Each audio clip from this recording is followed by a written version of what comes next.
In fact, I quite remember say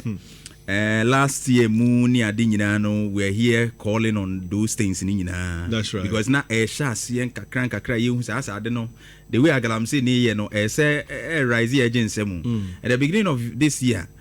shoot to kill no one semus and they are saying it once again. But at the back one business say who is supposed to be killed? Are we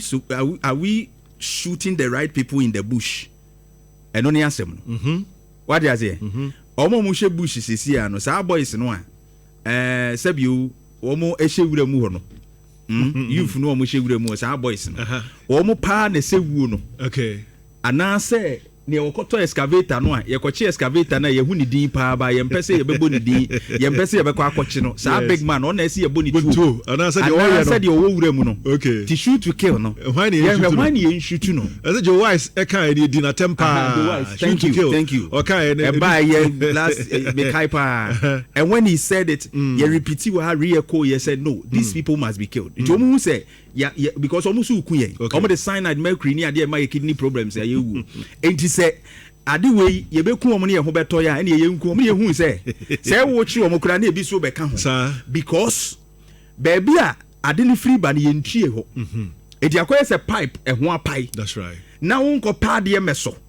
na wo de ntomago pepa nsuo no nti wo pepa nyina na nsuo no se egu ho wo pepa nyina na nsuo no se egu imagine unemployed youth egu krumu a na wo mo ewo sika no wo mo ho de ne politicians na bia kototo excavators na asesa boys ye kom de wo mo ahye dade wo maguguram ye pe obi abonitu a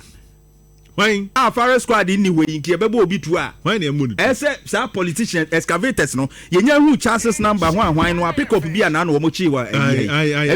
dance asukwa na sa pick up no nse number wo ho yes chances number wo ho ye be hu ni wura ba so kra ko si wo MC West yes inti sa no ye kwa ni ahwehwem DVL be ma ye details ni nyina in fact ye ko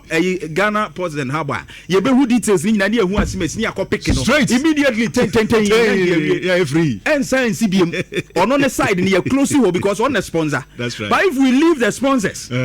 now we are going after this one just as the president said say enketwa ni simna say ka president e kan ye no ka bia ka identify ka say no say the enketwa na ka say na president waja o ma make asem asere bi osofo bi asore dem o it's a true story I'm telling you me most of the but one man bia o Galamsey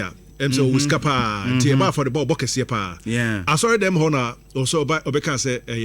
you say your season excavators na tiebe bo for there enti omomom mpa ma no na ne nsanka na excavators no enti echirei enam say nsanka excavators no san ba biem beka say excavators no mo san gibi ma ene afode no omo biem ejo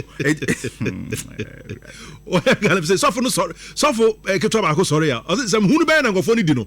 o maji excavators no o nyanya na ebeda na wedidi ebeda na nabusuafo oni nabusuan didi e wa sorry dem ho san krofo so bombo afore kese wa dem ensu mo bonne so mo Jessica digo ni pa wu na mo nsa anu nwuma so enti in a way no wo ye wudifo e na wudifo so aforebo no enso nyame ani wu obeye nipa ani so ye beba age wo ye betimi kura ma elder wa so dem o because unse ne dia so do na bi wo unse mu a eni ama wo elder no by elder say heaven no ba wonko biye because moja wo onsa ho innocent blood enye if you go after we should go after the buyers of these excavators the sponsors of the Galamsey shoot to kill no these are the people to be killed great Nana Kwame Dapa I don't know if